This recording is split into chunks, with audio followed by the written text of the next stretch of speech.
Bonjour, c'est Noémie et aujourd'hui avec Canderel, on va préparer mon dessert préféré, une couronne aux premières gariguettes et sans utiliser de sucre.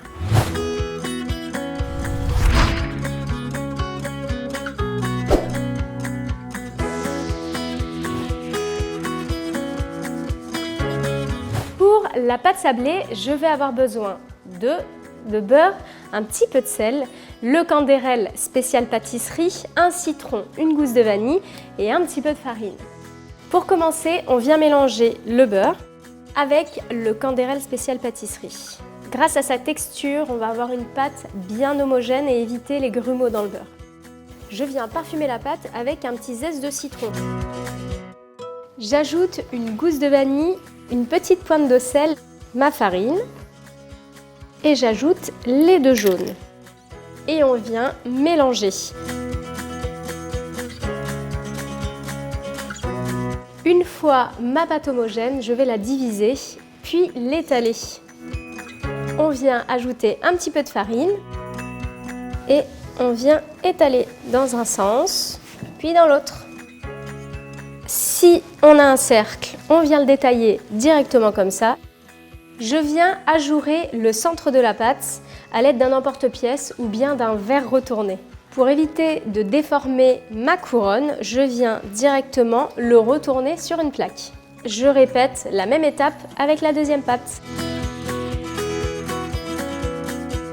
Les deux couronnes sont détaillées, je vais maintenant les enfourner à 180 degrés pendant 10 à 15 minutes.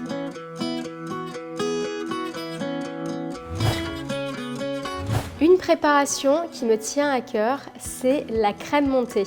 Sauf que cette fois-ci, on va utiliser le Canderel spécial pâtisserie qui est faible en calories. Je vais mettre ma crème avec mon mascarpone et je vais commencer à monter la crème avec le mascarpone. Une fois la crème légèrement ferme, je vais ajouter le Canderel spécial pâtisserie. J'ajoute quelques gouttes d'eau de fleur d'oranger juste pour parfumer ma crème montée, un petit zeste de citron et une gousse de vanille. Et je termine de la monter fermement. Je viens la disposer en poche à douille. Et voilà, on le réserve au frais. Avant de passer au dressage, on va préparer nos petits éléments qui vont nous permettre d'assembler cette jolie couronne. Donc je vais prendre quelques grosses fraises que je vais faire mariner. Je viens les couper en petits morceaux. J'ajoute un petit zeste de citron, un petit jus de citron, un petit peu de verveine qui va très bien. J'ajoute un petit peu de vanille, quelques gouttes d'eau de fleur d'oranger et je termine par quelques grains de Canderel spécial pâtisserie. Les fraises vont maintenant échanger tout leur parfum avec les aromates. Pour apporter un petit peu de croquant, je vais ajouter quelques petites noisettes. Pour les concasser assez rapidement, je viens mettre mes noisettes sur la planche. J'ajoute un petit linge propre et à l'aide d'une casserole,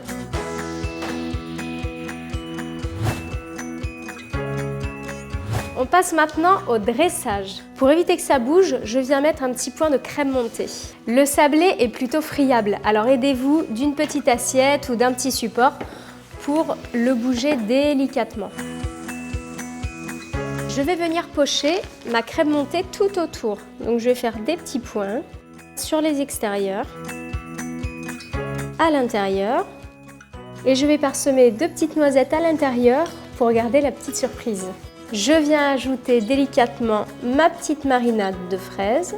Je viens disposer le deuxième disque délicatement par-dessus et je vais venir pocher le restant de ma crème. Et je viens décorer avec de jolies gariguettes. Et je vais finir par quelques fleurs comestibles. Et pour rappeler la petite touche de verveine à l'intérieur, on vient mettre quelques petites pousses.